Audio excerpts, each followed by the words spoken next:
retomando nuestro estudio en Éxodo, viendo y recordando que Éxodo significa salida, que es básicamente la historia de cómo el pueblo de Israel salió de servidumbre y esclavitud en Egipto. Pero también realmente en Éxodo, en mucho de lo que se está haciendo, sobre todo en esta parte, de aquí en adelante en Éxodo, acerca del tabernáculo, los muebles del tabernáculo, la estructura, el diseño, toda la elaboración, los materiales, los colores y las texturas, todo lo que se tenía que hacer es realmente un mapa para saber dónde encontrar a Dios. Y es interesante porque, a diferencia de toda religión humana, el cristianismo bíblico nos enseña siempre, para nuestra sorpresa, exactamente lo opuesto de lo que habríamos hecho o decidido nosotros. Que normalmente tú tienes que hacer algún tipo de pirámide para llegar lo más cerca a Dios, y cuando llegas arriba descubres que es insaciable y quiere un sinfín de sacrificios para que se digne a escucharte una petición. Y lo que estamos viendo con Éxodo es que Dios mismo ofrece el sacrificio infinito y desciende a nosotros. Entonces es totalmente al revés, asombrosamente al revés de lo que el ser humano se imagina. Y eso para mí es una de las pruebas más de que las Escrituras son la palabra de Dios, porque nos está hablando de Dios no como lo queremos ver, sino como es. Y nos habla de nosotros no como queremos vernos, sino como somos. Y sin desprecio. Y Dios podría despreciarnos y no lo hace. Entonces igual dices, esto no es un producto humano, porque el ser humano desprecia si puede. Y todos lo hacemos. Y el ser humano se autoexalta si podemos. Entonces, y vemos de repente un Dios y un humano que no es así. Entonces, Éxodo 25... Jehová habló a Moisés diciendo, di a los hijos de Israel que tomen para mí ofrenda. De todo varón que la diere de su voluntad de corazón, tomaréis mi ofrenda. Esta es la ofrenda que tomaréis de ellos: oro, plata, cobre, azul, púrpura, carmesí, lino fino, pelo de cabras, pieles de carneros teñidas de rojo, pieles de tejones, madera de acacia, aceite para el alumbrado, especias para el aceite de la unción y para el incienso aromático, piedras de ónice y piedras de engaste para el efod y para el pectoral. Y harán un santuario para mí y habitaré en medio de ellos. Conforme a todo lo que te muestre el diseño del tabernáculo y el diseño de todos sus utensilios, así lo haréis. Entonces en esta primera parte estamos viendo, es un principio que Dios empieza a plantear y lo tiene muy marcado en el resto de la Biblia. Lo vimos cuando Dios le dice a Noé que haga el arca y le da las dimensiones específicas, los materiales específicos y el tiempo necesario para poder llevarlo a cabo. ¿Por qué? Porque el diseño y las proporciones del arca era para sobrevivir el diluvio, el Mabul, no una inundación, sino el Mabul, el diluvio. Entonces, para sobrevivir eso, tenía que tener una estructura, porque el creador del universo hizo las estructuras moleculares, hizo los sistemas ecológicos de clima, del mismo mar y todo eso. Entonces, él sabe mejor que cualquier ingeniero o arquitecto los materiales que soportan peso y estrés en cada momento. Entonces Dios simplemente está diciendo, usa esto, hazlo así. Ahora, si tú estás construyendo una casa y no le haces caso al arquitecto, espero que sea nada más el color de pintura, que es un asunto de gusto nada más. Y veo en la palabra de Dios que Él deja mucho margen para gustos, para lo que te gusta. Pero cuando no, cuando es muy específico y parece como exigente, siempre hay una razón y hay que hacerle caso. ¿Te gustaría que el dentista cambiara la secuencia cuando te va a tratar una muela? Primero te vamos a taladrar y luego te pongo la anestesia para que deje de doler. Dices, no, ¿sabes qué? Primero me picas, primero la inyección y después ya el taladro todo el día si tú quieres, pero necesito mi anestesia primero. Entonces, es eso. Precisamente Dios aquí está diciendo primero el material y número 2 en todo esto, si te das cuenta, Él no está diciendo cada quien traiga lo que le guste, sino cada material y hasta los colores que implica, la textura que implica, todo eso, lo que involucra, tiene un porqué. Entonces no se admiten sustituciones, pues se me acabó el estambre azul, entonces metí otro color de azul o de acrílico y no lana. Parece lana, pero no es acrílico y es otro azul, no es azul rey, es azul cielo, pero si pasan corriendo, no lo van a ver. El problema es que el tabernáculo no era diseñado para pasar corriendo, sino para detenerte y contemplar la hermosura de Dios. No lo bonito que saben tejer y bordar para hacer las estructuras ahí. Entonces, muy interesante en eso, y Dios pide ciertas cosas y se tiene que utilizar como Él indica. Pero Él no está diciendo, porque si no, ahí muere, ya no quiero nada. Lo que Él está diciendo es que tiene que ser así, porque ¿cómo me van a conocer si no les estoy dando dónde hacerlo? Entonces, versículo 10, harán también un arca de madera de acacia, cuya longitud será de 2 codos y medio, su anchura de codo y medio y su altura de codo y medio, y la cubrirás de oro puro por dentro y por fuera, y harás sobre ella una cornisa de oro alrededor. Fundirás para ella 4 anillos de oro que pondrás en sus 4 esquinas, 2 anillos a un lado de ella y 2 anillos al otro lado. Harás unas varas de madera de acacia, las cuales cubrirás de oro. Y meterás las varas por los anillos de los lados del arca para llevar el arca con ellas. Las varas quedarán en los anillos del arca, no se quitarán de ella. Y pondrás en el arca el testimonio que yo te daré. Y otra vez ahí va la secuencia. Y Moisés dice, mira, necesitas piedras de engaste para el efod y el pectoral. Y Dios dice, y Moisés podría decir, ¿cómo se escribe efod? ¿Qué es un efod, Dios? Tú nomás apunta para el efod. Necesitamos piedras de engaste para el efod. Después te explico cómo va a ser el efod. Dios, primero tráeme las piedras, hijo, y luego te digo cómo se van a colocar. Entonces, pero otra vez, nosotros con nuestro nerviosismo y nuestra anguria, por decir, de saber y de tener que resolver todo hoy en la tarde, a más tardar, entonces Dios dice, no, es esto, ve, trae, y luego te digo lo que sigue. Así es con su voluntad, así es con sus propósitos, te dice qué hacer, y te dice también cómo va a terminar. Pero hasta no hacer esto, no te dice lo que sigue. Es a veces frustrante y desesperante para nosotros, pero tiene mucho sentido. Si yo te digo mi teléfono, vas a decir, ¿7 qué? O sea, siempre pierdes algo ahí, entonces se tiene que repetir de por sí. Y Dios nos conoce, y para no desesperarse Él, nos da de a poquito lo que hay que hacer. Es lógico cuando lo ves así. Y no está Dios diciendo, tráeme todo y luego vemos lo que hacemos. Él ya sabe lo que se va a hacer. Entonces ya está diciendo, vas a hacer una caja, una arca, un arcón, y va a medir 2 codos y medio, que es aproximadamente 1,10 metros de largo, y va a medir como, si es codo y medio de ancho, entonces estamos hablando de como 60 centímetros de ancho y 60 de alto, entonces una caja así, de madera de acacia, y luego lo vas a forrar todo por dentro y por fuera con oro, y harás sobre ella una cornisa de oro alrededor para que no se mueva la tapa que van a poner encima. Pero hay 2 muebles aquí, uno es la tapa o el propiciatorio y otro es el arca en sí. Son 2 muebles, no un mueble. Es muy importante. Entonces, y como veremos, y dice, entonces los anillos para pasar varas y para cargar así, no lo van a cargar en las manos, sino con las varas van a cargar el arca, y pones adentro del arca el testimonio que yo te daré. No una arenita blanca como en Indiana Jones. O sea, despréndete totalmente de las películas de Indiana Jones para entender la Biblia, porque nada que ver. Disfruta las películas, disfruta la Biblia, pero no trates de encontrar mapa a Dios en Indiana Jones. Entonces,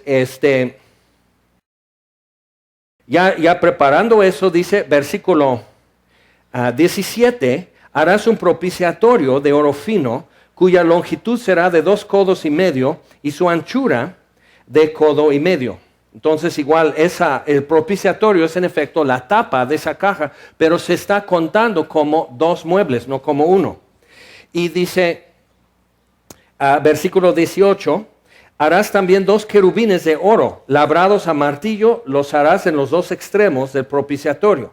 No donde tú quieras, donde se te haga más bonito, sino así. Hay una razón muy importante. Y todo lo que Dios indica con énfasis y específicamente, hazle caso, porque más adelante se va a entender mejor. ¿Te acuerdas cuando Jesús está lavando los pies de los discípulos y llega con Pedro y dice, tú no me tienes que lavar los pies, Señor, jamás? Dice, lo que yo hago ahora no lo entiendes y lo entenderás después. Y sí lo entendió después, porque en su primera epístola Pedro está diciendo, todos vístanse como siervos y pónganse a servir los unos a los otros.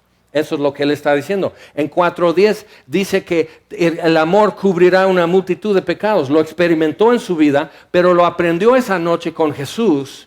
Lo que yo hago ahora no entiendes, lo entenderás después. Entonces aprendió lo que es amar de esa manera y servir de esa manera. Entonces, dale tiempo a Dios para cosas que aún no entiendes. Si no sabes dónde dejarlo, dónde archivarlo, déjalo y Dios ya te va a explicar después qué es lo que te empezó a enseñar. Dale tiempo y hay una razón tanto por la espera como por el tiempo de espera y hay todo eso tiene un porqué. Entonces vamos. Un querubín de un extremo, versículo 19, y un querubín del otro extremo. De una pieza con el propiciatorio harás los querubines en sus 2 extremos. Y los querubines extenderán por encima las alas. Entonces, si tú estás imaginando un querubín, que es un niño gordito, un bebé gordito, como en una capilla o una iglesia estilo barroco, entonces tú estás imaginando un niño gordito con unas alitas chiquititas y hasta le quieres hacer así al niño. ¿Ok? Eso no es un querubín. Eso es una pintura de un bebé con alitas, ¿ok? Y el estilo barroco es muy bonito, pero el pintor estaba pensando en otra cosa y le gustó, pero no estudió la Biblia para saber qué es un querubín. Entonces, extiende sus alas sobre el propiciatorio. Entonces, las alitas de esos bebés en una iglesia no alcanzan ni para cubrir sus hombros y mucho menos para extender así. Pero si tú lees, por ejemplo, en Isaías 6, o en Ezequiel capítulo 1, o en el libro de Apocalipsis, cuando Juan ve los querubines alrededor del trono de Dios, ves un ser que es muy distinto. Entonces, y vuelan, por ejemplo, con 6 alas, 2 para volar, 2 para tapar sus pies y 2 para tapar su rostro. Los querubines no quieren que se vea nada sino la gloria de Dios. Entonces, estos los tenían que hacer como una representación de querubines extendiendo sus alas sobre el propiciatorio. Y dice cómo. Versículo 20, extenderán por encima las alas, cubriendo con sus alas el propiciatorio. Sus rostros el uno enfrente del otro, pero no mirándose el uno al otro, sino mirando al propiciatorio, hacia abajo, en medio, en esa tapa sobre el arca, sobre esa caja de madera cubierta con oro. Mirando al propiciatorio, los rostros de los querubines. Y pondrás el propiciatorio encima del arca. Ves que son 2 muebles que se juntan, pero realmente se están construyendo y pensando aparte.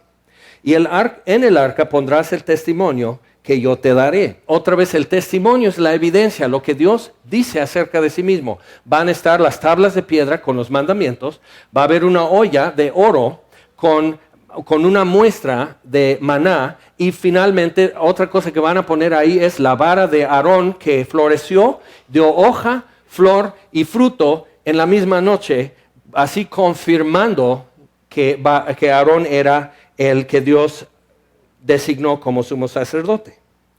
Entonces, y es evidencia, simplemente es el testimonio de Dios acerca de sí mismo. Y después van a poder ver en la Biblia por qué Dios da ese testimonio acerca de sí mismo. Todo tiene un porqué, no es nada más porque gran tradición y son los emblemas y demás, sino hay una razón por qué esto está incluido y esto no, y por qué de esta manera y no de otra, todo tiene un porqué. Entonces, dice versículo 22, que es el meollo, es el grano de todo esto, y de allí me declararé a ti. Y en otras traducciones dice, por ejemplo, allí me encontraré contigo. Y en hebreo lo que da a entender es que ese va a ser el punto de diálogo. ¿Dónde? Sobre el propiciatorio, donde los querubines de oro están mirando, donde el sumo sacerdote más adelante lo que va a hacer es que cada año va a entrar, primero va a sacrificar por sus pecados y después va a traer sangre y va a rociar la sangre en el propiciatorio. Y Dios dice, yo miraré la sangre y seré propicio a tu pecado. Entonces Dios está diciendo algo muy importante, que quiere diálogo con nosotros, quiere el contacto y la conexión con nosotros, y el punto va a ser donde Él pueda mirar esa sangre y ser propicio a nuestro pecado. Ahora, propiciación es aquello que satisface la justicia de Dios. No es un desquite, no es venganza. La venganza de Dios no satisface su justicia. El sacrificio de Dios es lo que satisface la justicia. La venganza es por rechazar eso, por escupir y repudiar a Jesucristo. Eso es la venganza. El pecado no es lo que te va a mandar a condenación, sino la incredulidad. Él ya pagó tu pecado. Y por la incredulidad no hay nada que se pueda hacer. Entonces, solo arrepentirte tú. Bien, entonces seguimos. Versículo 22, y de ahí me declararé a ti y hablaré contigo de sobre el propiciatorio de entre los dos querubines que están sobre el arca del testimonio y todo lo que te mandare para los hijos de Israel. Ahora, muy importante con eso porque Pedro también dice en su primera epístola que los ángeles anhelan mirar estas cosas. ¿Qué? La propiciación en la sangre de Cristo. Cómo Dios pudo satisfacer su justicia haciendo Él el mismo sacrificio, no pidiendo, ya estoy enojado, ya estoy molestado, entonces cada quien va a tener que hacer esto y ahí muere, ya no estoy enojado. No, sino han hecho esto y más y yo lo voy a pagar y me va a costar. Y Dios murió por nosotros. Entonces, eso es muy fuerte. Entonces, lo que Él está diciendo es que el punto de encuentro, si te acuerdas antes, si tienes más de 15 años, ¿te acuerdas que antes para conectarse a internet tu computadora tenía que marcar un teléfono y conectarse manualmente cada vez? Y no era inalámbrico ni nada así, sino de conexión directa y entonces hacía un ruido y ya está la conexión. Y dices, oye, está chocando un tráiler o algo así cada vez que conecto. ¿Qué es ese ruidito? Nadie a mí me ha podido explicar, pero ahí está tu conexión directa. Y es cada vez que quieres ese contacto. Y Dios está diciendo, esta es tu conexión aquí, el propiciatorio. Y no hay otra forma. No hay piratería de líneas, ni cables, ni conexiones. Es aquí. Entonces eso es lo que Dios está diciendo. Pero el mapa es al revés. Porque nosotros pensamos, checa eso, es muy importante. Nosotros pensamos que Dios nos está dando un mapa para encontrarle a Él. Y realmente Dios nos está dando el mapa de cómo nos encontró a nosotros. Es muy importante saber la diferencia, porque eso es la gracia de Dios revelada en la cruz. Cómo Dios llegó a nosotros, no cómo puedo llegar a Él, sino cómo pudo llegar a mí. Ok, entonces, vamos a ¿te late? Vamos a seguir viendo. Vamos a ver otra vez acerca del arca y esa madera, porque es una madera que se está ocupando en toda la estructura sólida del tabernáculo. Madera de acacia se da en rumbos semiáridos, en Centroamérica y México, en el Medio Oriente. En el Medio Oriente es conocido como espino egipcio. Es un árbol que crece bastante grande y pueden por eso sacar esos tablones que van a usar para armar el arca, la mesa, las paredes del tabernáculo y todo es desarmable y portátil. Es una madera dura, ligera. En México y Centroamérica, ¿sabes cómo se llama ese árbol? Guaje. Es el guaje, el famosísimo guaje en México. Y tú lo ves y ves la vaina larga del guaje y cómo se sirve como sonaja y todo eso. Y tiene espinas así en sus ramas el árbol. Y déjame decirte, probablemente en el rancho donde nació tu abuelito había guajes.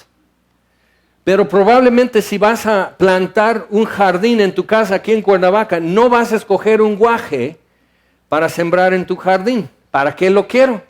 Hay otro árbol que da mejor sombra, que si mis hijos trepan en el árbol no se van a lastimar porque no tiene espinas. Entonces, pues eso me late, florean, huelen bonito y demás. O sea, si te dan al 2x1, al 3x1, guajes a precio así o un limón, dices... Yo quiero limón. De ahí la flor huele bonito y de ahí ya puedo cortar limones y saborizar mi comida. ¿Para qué quiero un guaje? Exactamente. ¿Para qué quieres un guaje? Muy buena pregunta. Vamos a Isaías 53, por favor. Y algo interesante, la pulpa de madera de acacia, se llama el árbol acacia, y tiene la variedad de Centroamérica y México, de Medio Oriente, se da en muchas partes del mundo. Es un árbol muy resistente, que soporta clima difícil, sequedad y demás. Pero algo interesante es que la pulpa de madera de acacia es muy útil para hacer el tipo de papel que probablemente son las páginas de tu Biblia, que puedes hacer un papel muy delgado y muy opaco. Entonces permite que sea delgado el papel, pero que veas, que no estés viendo muy fácilmente lo que está impreso al otro lado de la hoja. ¿Crees que es coincidencia que Dios escoge madera de acacia sabiendo que milenios después van a usar esa misma madera para hacer Biblias? Algunos dicen, ay, parece de película eso. A lo mejor es. Pero no es raro. No se te hace extraño. Pero tenemos un Dios tan extraño que hace las cosas tan diferente a lo que haríamos nosotros. Escoge no caoba para hacer el arca, sino una madera chafa, guaje, para hacer algo que tiene que portar las tablas de piedra donde está la revelación de su carácter. Pero Dios está diciendo, por eso te estoy diciendo cómo soy. Isaías 53. ¿Quién ha creído nuestro anuncio? ¿Y sobre quién se ha manifestado el brazo de Jehová? Subirá cual renuevo delante de él y como raíz en tierra seca. No hay parecer en él ni hermosura. Le veremos más sin atractivo para que le deseemos. Como raíz en tierra seca. O sea, como un guaje. Entonces no es coincidencia. Es un árbol muy útil, mas no atractivo. No existían páginas de Biblias cuando hicieron el tabernáculo, pero aún existe la madera que se usa para hacer páginas de Biblias. Hoy no llevamos el arca para conocer la presencia de Dios, pero tu Biblia es muy importante para ti, ¿verdad? Eso no es coincidencia. Bien, entonces subirá cual renuevo delante de él y como raíz en tierra seca. No hay parecer en él ni hermosura, le veremos más sin atractivo para que le deseemos. Despreciado y desechado entre los hombres, varón de dolores, experimentado en quebranto, y como que escondimos de él el rostro, fue menospreciado y no lo estimamos. Ahí está tu guaje, Jesús. Entonces el arca, Dios está diciendo, y la mesa y todo lo que va a ser de madera en el tabernáculo, tiene que ser apropiado para donde viven, que es un desierto, pero también tiene que ser algo que en sí hable. Dios pudo haber dicho, tráiganme caoba. No tenemos, pues vayan a conseguir. Yo soy Dios. Acá los espero. Él pudo haber dicho, yo quiero caoba, que huele bonito, que así la veta de la caoba, oh, qué bonito. Dios pudo haber dicho, y sabes que corriendo lo traemos, o cedro, o dime cuál, xochicuahui, algo, yo lo traigo. Y pide una madera despreciable, aunque útil. Y así nuestro Salvador, sin hermosura para que lo deseemos, pero muy útil para salvarnos, ¿verdad? Ok, entonces, bien, vamos a Éxodo de nuevo, por favor, Éxodo 25, seguimos ahí. Pero acuérdate, esto es un mapa, pero no cómo llegar a Dios, sino cómo llega Dios a nosotros. Y los querubines, vamos a leer eso otra vez, versículo 17, Éxodo 25, 17, y harás un propiciatorio de oro fino, cuya longitud será de 2 codos y medio, y su anchura de codo y medio. Harás también 2 querubines de oro, labrados a martillo, los harás en los 2 extremos del propiciatorio. Harás pues un querubín en un extremo y un querubín en el otro extremo. De una pieza con el propiciatorio harás los querubines en sus 2 extremos. Ahora, la palabra querub viene probablemente es de los acadios y no de los hebreos. Los acadios también eran del pueblo semita de los descendientes de Sem, pero no se sabe porque no aparece mucho. Tiene la apariencia de una palabra de los acadios, pero no se encuentra arqueológicamente en cuestiones de los acadios, como que no usaban la palabra, pero es suya. Eso es muy importante, porque nos dice algo. La Biblia tiene quizás 5 o 6 palabras que parecen no venir de ningún idioma, que tiene que ver con tal idioma, pero ese idioma no lo ocupa. Y eso a mí me dice una cosa, que esa palabra existió desde antes de Génesis 10, cuando Dios confundió las lenguas. Y había una forma o una manera de decir o expresar algo. Cuando Pablo, el apóstol, fue arrebatado al tercer cielo y oyó cosas que no les dado al hombre decir, no es que Dios dice, cállate y no se lo digas a nadie. No, es que simplemente no hay palabras. Es que no está dentro de la experiencia humana. Y el idioma, la naturaleza lingüística del ser humano es eso. Podemos expresar lo que imaginamos y lo que imaginamos siempre necesita su base en la realidad. Tú puedes imaginar un cielo verde, pero primero es porque existe un cielo sobre nosotros que es azul. Y puedes cambiar eso, puedes imaginar una fruta que es una combinación de fresa con kiwi. Por ejemplo, ¿por qué? Porque conoces el sabor de fresa y kiwi. Pero si no existiera el chocolate, ¿cómo te explico cómo sabe? Existe un sabor, se llama chocolate. Y es pues dulce y amargo. Y sabe a leche y café y nuez y otra cosa, y tú ya estás, ponte a barrer el patio, haz algo útil, estás hablando tonterías. O sea, ¿cómo me explicas el sabor del chocolate? Alguien muy sabio lo dijo así. Si yo encuentro en mí el deseo de algo que nada en este mundo va a poder satisfacer, me dice que fui criado para otro mundo, para otra existencia. Entonces Dios viene y dice, prueba esto, es chocolate. Lo pruebas. Dices, ¿dónde lo encuentro? Aquí no hay. Aquí no hay. Dices, ¿me llevas a donde sí hay? Y otra vez el mapa de cómo Dios llega a nosotros. Yo no pude inventar el sabor de chocolate, pero sí lo pude disfrutar, lo pude saborear.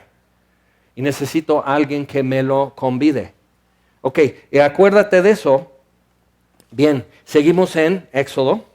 Y ahí están los querubines. Y un querubín es el plural de querub.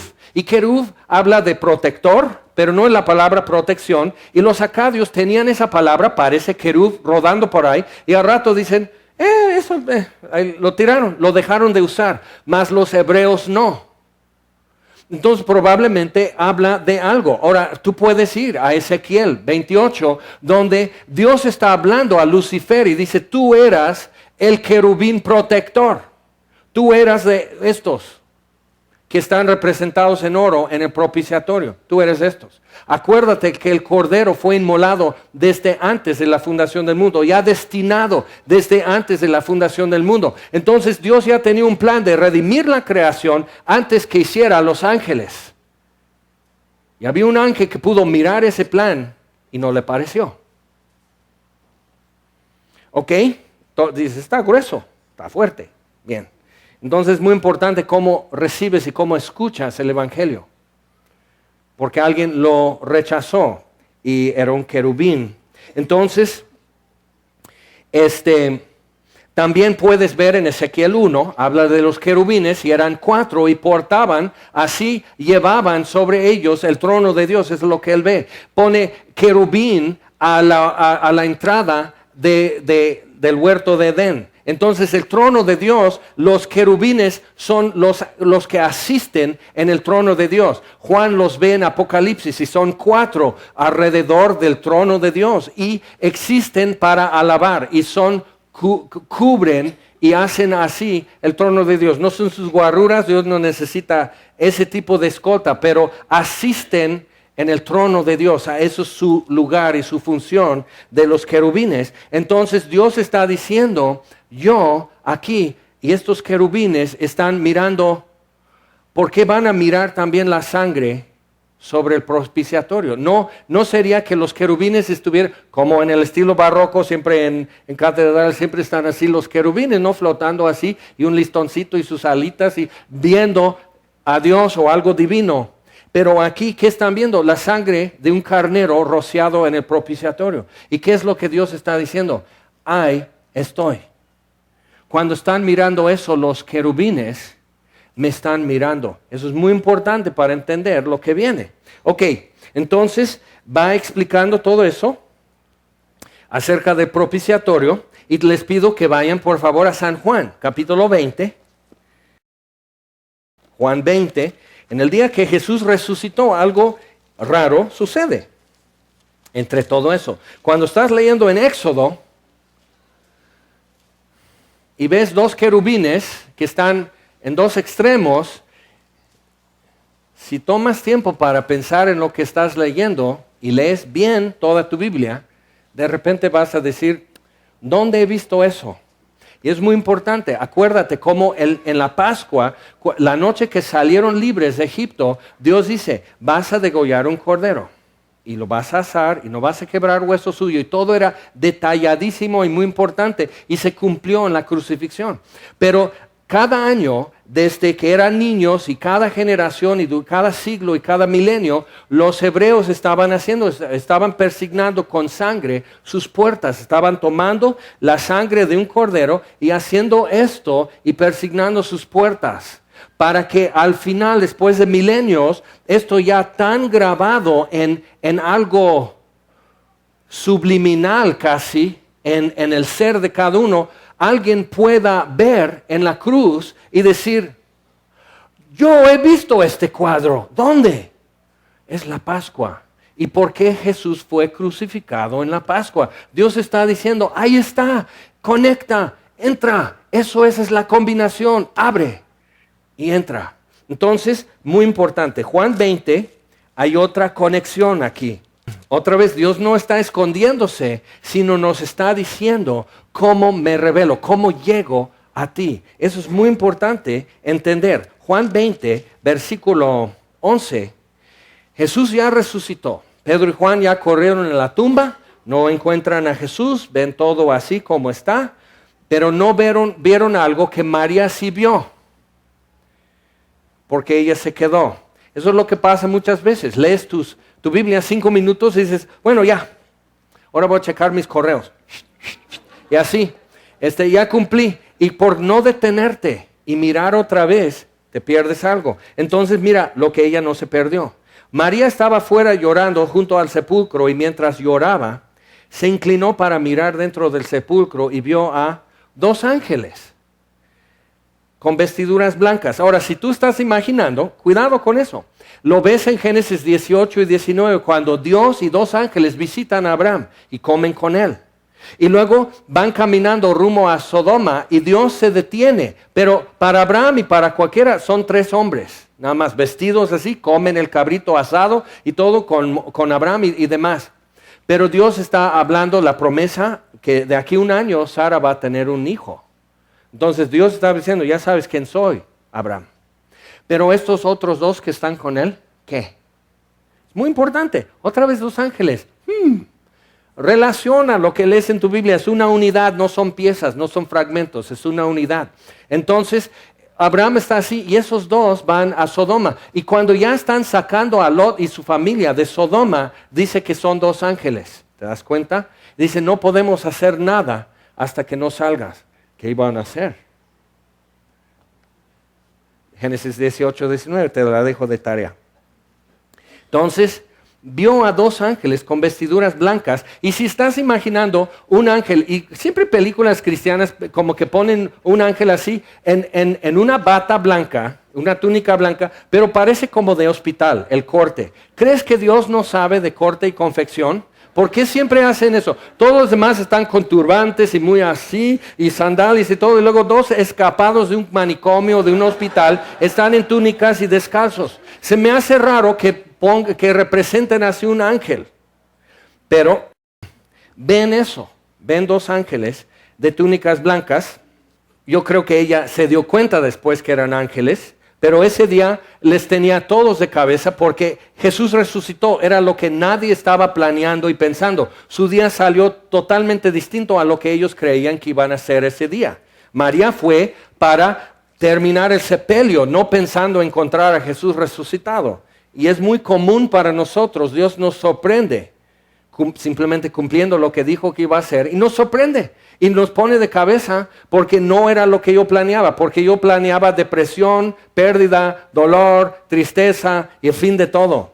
Y Dios dice no, es la resurrección, es diferente a lo que tú pensabas y tú preparabas en tu mente. Entonces vio a dos ángeles con vestiduras blancas que estaban sentados, el uno a la cabecera y el otro a los pies. Si fueran dos así como en batas blancas, como de tipo hospital, ¿por qué tienen que decir no temas cada vez que un ángel se aparece a alguien? Gabriel con María, Gabriel con Zacarías, el padre de Juan el Bautista.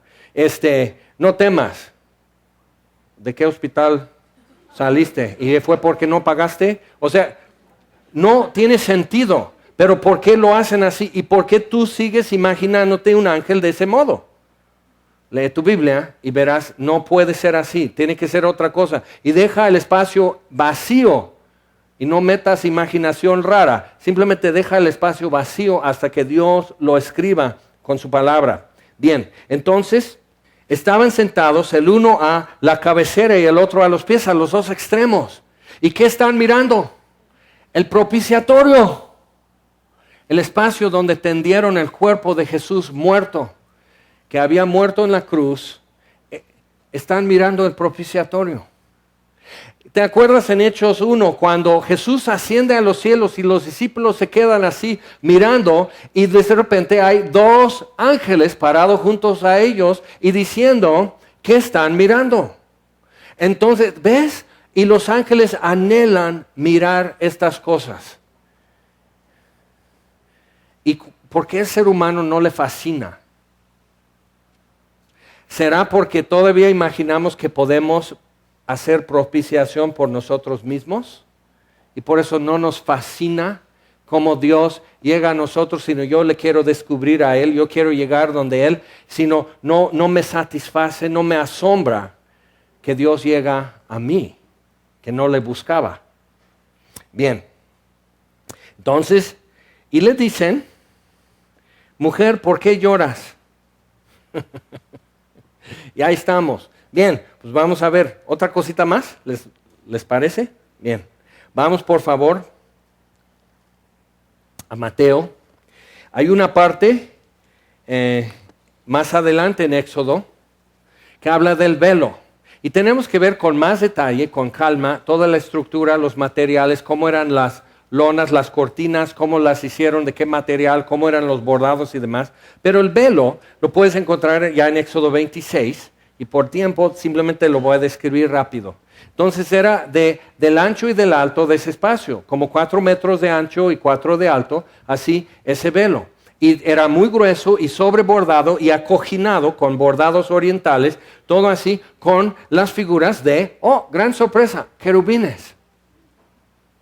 Entonces, otra vez, no estés imaginando así unos bebés flotando así que bordaron. Eso es para punto de cruz que vas a hacer para tu nieta. Cuando nace vas a hacer un cuadro en punto de cruz. Pero eso no es lo que hicieron en el tabernáculo. Era algo que tú dijeras, algo hay detrás de esa cortina y yo no puedo entrar. De hecho, el sumo sacerdote era el único que entraba y solo una vez al año y solo un ratito y tenía que pagar sangre, traer sacrificio por su pecado y luego traer sacrificio por el pecado de todo el pueblo y esa sangre rociar sobre el propiciatorio. Y Dios dice, yo veré la sangre, miraré la sangre y seré propicio a tu pecado. Entonces ahí están. Entonces el sacerdote entra y si has leído en tu Biblia, sabes cómo el papá de Zacarías, el papá de Juan el Bautista, estuvo quemando el incienso. Le tocó en el turno, en el sorteo, porque era el sacerdote, le tocó ese día quemar el incienso a las 3 de la tarde. Es muy importante esto. Dios no deja ningún detallito. Ve lo que está pasando. Está frente al velo, un mueble que todavía no fabrican porque pertenece a otra figura que Dios va a explicar. Es el altar de incienso y es de oro.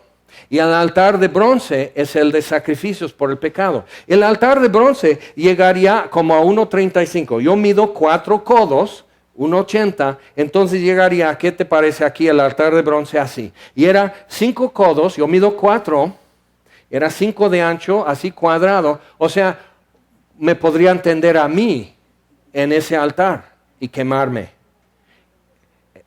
Había una razón, porque un borrego no requiere tanto altar.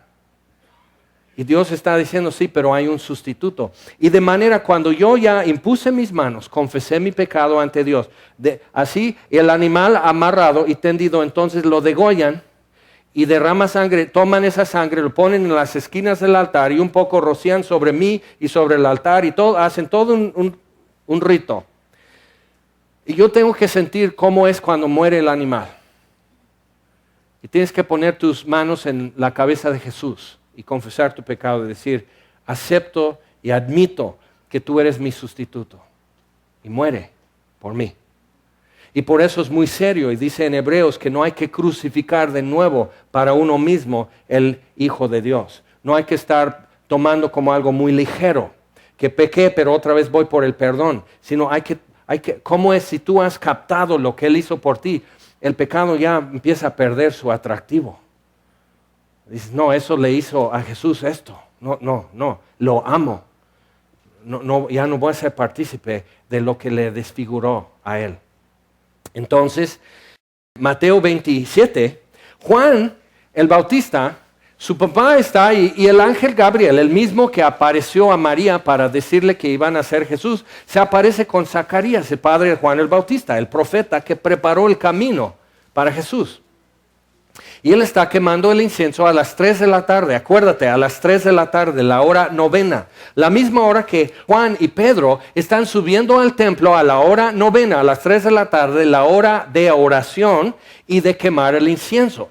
Por eso, en ese altar de incienso, y la gente afuera esperando, y sale el sacerdote y da la bendición al pueblo que ya está subiendo el incienso y la gente empieza a pedirle a Dios, a darle gracias y demás. Entonces, y Pedro y Juan sanan al cojo de nacimiento. Sí, todo eso, y fue en esa hora. Bueno, Zacarías, el padre de Juan el Bautista, está quemando el incienso, el ángel Gabriel se le aparece y le dice que su esposa va a tener un hijo, le van a poner Juan, es Juan el Bautista. A las 3 de la tarde es cuando murió Jesús. Mateo 27, de las 12, de la hora sexta hasta la hora novena, tinieblas, todo se puso oscuro. Y a la hora novena, a las 3 de la tarde, Jesús expira. Mateo 27, vamos al versículo 51. Y he aquí, el velo del templo se rasgó en dos, de arriba abajo, y la tierra tembló y las rocas se partieron. Ahora, cuando los españoles llegaron a Tenochtitlán, una cosa que pudieron presenciar es que existía ya siglos y siglos, si no milenios, en México y Centroamérica, un culto a la muerte. Y para sostener y sustentar el sol y buenas cosechas y la lluvia y etcétera, y muchas cosas, necesitaban literalmente miles de cautivos para ser sacrificados. Y solo los muy presentables podían ser. Entonces, de eso, y existe hasta el día de hoy, que la flor de México tiene que desaparecer para un mejor futuro. Entonces está come y come la juventud y la niñez mexicana. Y no tenemos que ser partícipes en eso. Ok, entonces están viendo cómo literalmente están matando y van rodando los cuerpos hasta abajo en las pirámides y así, uno tras otro, así, maquilando muerte y sacrificio para un sol que cuando pararon los sacrificios no dejó de brillar. Pero así es Baal también en el Antiguo Testamento, un Dios insaciable que nada le gusta, nada le parece hasta que todo se acabe. Y vemos aquí Dios, el Dios de la Biblia. Ninguna religión humana se imagina a la deidad así. Ustedes destruyeron todo, yo lo restauro, yo lo compro. Y es más, yo muero por lo que he creado para rescatarlo. Ningún Dios es así. Cada Dios dice, ahora sí, ya no va a llover. Ahora sí, va a haber eso, va a haber desastres. Y se predica en muchos púlpitos eso. Es porque no diezmas, por eso perdiste tu trabajo. Baal está enojado. Dios está haciendo algo contigo, ¿ok? Te ama. Dios muestra su amor para con nosotros en que siendo aún pecadores, no esperando que no fueras ya pecador, sino siendo todavía pecadores, Cristo murió por nosotros. Y si has entendido eso, empiezas a abandonar el pecado. Es el fruto, es el producto de entender la realidad de su amor y el precio de amar a alguien como nosotros. Ya, el pecado se vuelve repugnante para ti. ¿Ves eso? Pero predicamos muchas veces a un Baal que simplemente dice, más corazones, más sangre, más oro. O van a ver. Y tenemos que analizar. Pero ve lo que está pasando. Pero a las 3 de la tarde, cuando Jesús muere, y el velo del templo, que era como un tapete oriental de grueso, de fibras y estambre y demás, se rasga de arriba abajo en dos. La tierra tembló, las rocas se partieron, se abrieron los sepulcros, como en el caso de Lázaro, un recién muerto resucita. Simplemente ¿por qué? Porque Dios está mirando el propiciatorio y miraré la sangre y seré propicio, de manera que los recién muertos resucitan. Porque la paga del pecado es la muerte. Y como estoy mirando la sangre, está pagado. Y los cuerpos recién muertos pues reviven. Eso es el fruto de la propiciación, eso es lo que Dios está mirando. Es muy, muy fuerte, muy importante poder entender hasta qué grado fue Dios para revelarse a nosotros. Y imagínate, algún sacerdote, Anás y Caifás y todos ellos están sacando la lengua e insultando a Jesús en su muerte en la cruz. Pero dentro de Jerusalén, en el templo, donde hay un mapa, en la estructura, en la disposición y el candelero y la mesa y los panes y el velo y los altares y todo lo que hay es un mapa. Dios está diciendo así y así y así voy a llegar a ustedes. Y qué interesante, se rasga de arriba abajo, mide mínimo, y en el templo ya en aquel entonces ya no eran 4 metros, sino mucho más alto y mucho más ancho. El sacerdote está ahí, orando y rezando en hebreo y así, quemando el incienso, diciendo parte de un salmo o algo así, y el incienso, y oye Dios nuestra súplica, y así, y un temblor. Dios no está diciendo, ya pueden pasar. Está diciendo, ya salí a donde están ustedes. Ya estoy en tu mundo. ¿Qué te parece? Y sigo siendo yo. Entonces Jesús al expirar, realmente Dios dice, y sale. Y los muertos se levantan. Dice, y saliendo de los sepulcros, no como zombies, después de la resurrección de él, vinieron a la santa ciudad y aparecieron a muchos. Y el centurión y los que estaban con él guardando a Jesús, un hombre cínico, endurecido, soldado romano, chocado de estar viviendo en Jerusalén y tener que soportar a esta gente tan difícil. En cualquier otra provincia del Imperio Romano no era tan difícil que estar en Palestina. Y era un castigo que te colocaran como soldado en Palestina. Y él está así, están burlándose, están repartiendo y con suertes y toda la ropa de Jesús. Están diciendo, ay, esto, que el otro. Un soldado cínicamente le atraviesa con la lanza. Y este ya se peló. Ahí está tu guaje. Ahí está esa madera inservible. Que curiosamente, entre otras cosas, que solo es útil para hacer páginas de Biblias. No me acabo eso. Y en la entrada del tabernáculo había en el velo 4 columnas deteniendo el velo, así como soportes para el velo, 4 columnas, y el velo bordado con figura de querubín. Y ahí están los 4 querubines, cada columna representa un querubín. Pero por alguna razón, ¿por qué pones 5 columnas en la entrada del tabernáculo? Bueno, ¿cuántas heridas tuvo Jesús? Una mano, otra mano, los 2 pies juntos, pero un pie y otro pie, ¿y dónde más? La lanza en su costado. Ahí están sus 5 heridas de tu Salvador. Y Dios está diciendo, cuando tú vas a entrar, vas a alzar así la cortina para entrar en el lugar santo. Y hay una lámpara y una mesa con pan Dios no tiene hambre, pero ¿por qué está el pan? Porque si salgo, quiero que mis invitados, o sea, entonces ahí está. El pan era para comer, pero nadie llegaba a comerlo. Dios está diciendo algo. Estén al pendiente. ¿Qué dice Jesús al final de Apocalipsis? He aquí, vengo pronto. Entonces en la entrada del tabernáculo hay 5 columnas soportando así el peso de una cortina. Y ahí están. Y tú tienes que inclinarte a hacer eso para entrar al lugar santo. Y tienes que ver 5 columnas. Y todos dicen, ¿y esos 5 columnas? ¿Quién sabe? Pero después alguien ve 5 heridas y hace la conexión.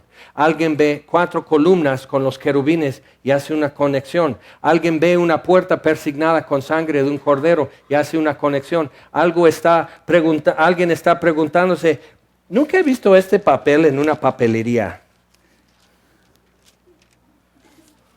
¿De qué está hecho? De guaje. ¿Te das cuenta? Y alguien hace la conexión. Es el espino egipcio. Es un árbol que tus hijos no les gustaría porque se lastiman si se trepan en ese árbol. Su sombra es parcial, no es muy bueno. La semilla huele raro. Sirve para hacer sonajas para bailables y cosas indigenistas, y podemos decir así. Ah, pues sí. Y que hasta para insultarle a alguien, no seas guaje, sin hermosura ni atractivo para que lo deseemos. Y Dios está diciendo eso. ¿Sabes qué? Mira, esto no es una puerta para salir de este mundo. Es una puerta, este tabernáculo es una puerta para que yo entre a tu mundo. Entonces en el tabernáculo estás en Cristo. Es el boleto. Eso es esencial entender, porque nuestra forma es hacer pirámides, ofrecer miles de sacrificios, llenar el mundo de sangre y de tristeza y de llanto y nunca acabar, y con un Dios que se nos hace, que es insaciable, que es inescrutable sus caminos, cuando Él está diciendo, mira, aquí están las tablas y en piedra está, no cambio, por eso lo escribo en piedra, no cambio, así soy. No soy caprichoso, así soy, no cambio. Y yo estoy haciéndote un mapa para que tú entiendas cómo llegué a ti. Y cuando María y José acuestan al bebé en un pesebre, Dios está diciendo, Él es el mapa, es cómo llegó a ti. No como tú esperabas, sino como yo estoy revelando quién soy, me hago un bebé. ¿Qué dice en Juan 1:14? Aquel verbo, dice en el principio, el verbo era con Dios y el verbo era Dios. Y luego versículo 14 dice, y aquel verbo fue hecho carne y habitó entre nosotros. Pero se aparta y no usa la palabra normal en el Nuevo Testamento para decir habitar, que es tener un domicilio, o sea, vivir en una casa. Dice, acampó entre nosotros. Éxodo 25. Me van a hacer una tienda de acampar. Y voy a acampar entre mi pueblo. Entonces Dios dice, estoy diciéndoles un mapa, ¿cómo voy a llegar? Entonces aquel verbo fue hecho carne, no oro y acacia y tejidos y bordados con querubines y incienso y todo. No, yo. Aquel verbo fue hecho carne y acampó entre nosotros. Porque Dios dice, mi pueblo que yo estoy llamando también es peregrino. Y él también está acampando. No tiene domicilio. Y yo voy a acampar entre ellos. Entonces, ¿qué? ¿Por qué dice entonces en el Nuevo Testamento? Nuestro cuerpo es el templo de Dios. ¿Por qué? Dios dice, sí, es mi morada. Yo estoy acampando. Como tú estás acampando en tu cuerpo, no es tu residencia permanente. Y decimos, no, yo tengo un alma. No, tú eres una alma y tienes un cuerpo. Es una morada temporal. Estás acampando en tu cuerpo. Y Dios está preparando una morada eterna. Por eso Jesús dice, en la casa de mi Padre muchas moradas hay. No está diciendo que en la casa de mi Padre hay muchos suites o muchas habitaciones dobles o algo así. Está diciendo, no, hay muchas moradas. Donde yo voy a estar, ustedes van a estar y vas a poder ya no acampar, sino vivir permanente. Pero primero les voy a dar el mapa de cómo voy a llegar a ustedes. ¿Cómo voy a llegar a la cruz? ¿Cómo voy a bajar de la cruz y resucitar? ¿Cómo voy a volver por ustedes y tomarles para mí mismo? Y dice Jesús en Apocalipsis por eso, he aquí vengo pronto. Es Cristo el que vive. Y en Él, dice Efesios 1, Dios nos bendijo con toda bendición espiritual en Cristo Jesús. En Él nos levantó, en Él nos sentó en lugares celestiales, en Cristo Jesús. Y estás en el tabernáculo en Éxodo 25 y tienes que mirar alrededor y decir, no es el lugar, simplemente es un mapa. Es un mapa de 3 dimensiones donde yo puedo caminar y hay dimensiones de mi tamaño y hay dimensiones que rebasan mi tamaño. Hay una mesa bajita, estilo oriental, y hay un velo que es una cortina para un gigante. ¿Por qué? Porque Dios está diciendo, yo no soy como tú me inventas y estoy diciéndote cómo voy a llegar a ti. Y no es como tú pensabas.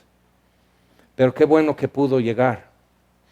Qué bueno que supo la forma y nos tomó por sorpresa. Y nos puso texturas y colores y materiales y sonidos y mandamientos y muchas cosas. Pero ¿quién esperaba ver a Dios en una cruz? El centurión no lo esperaba.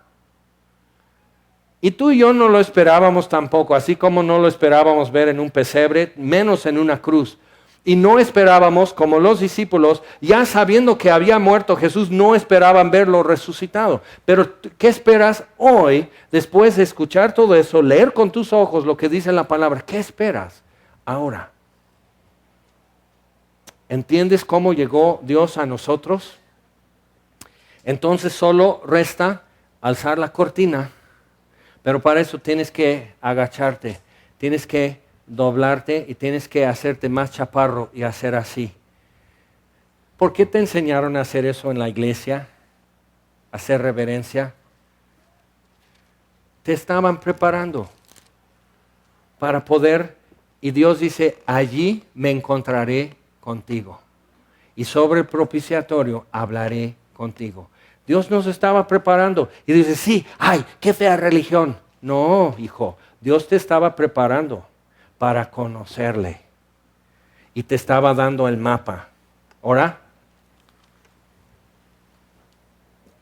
¿Ve? Echa mano.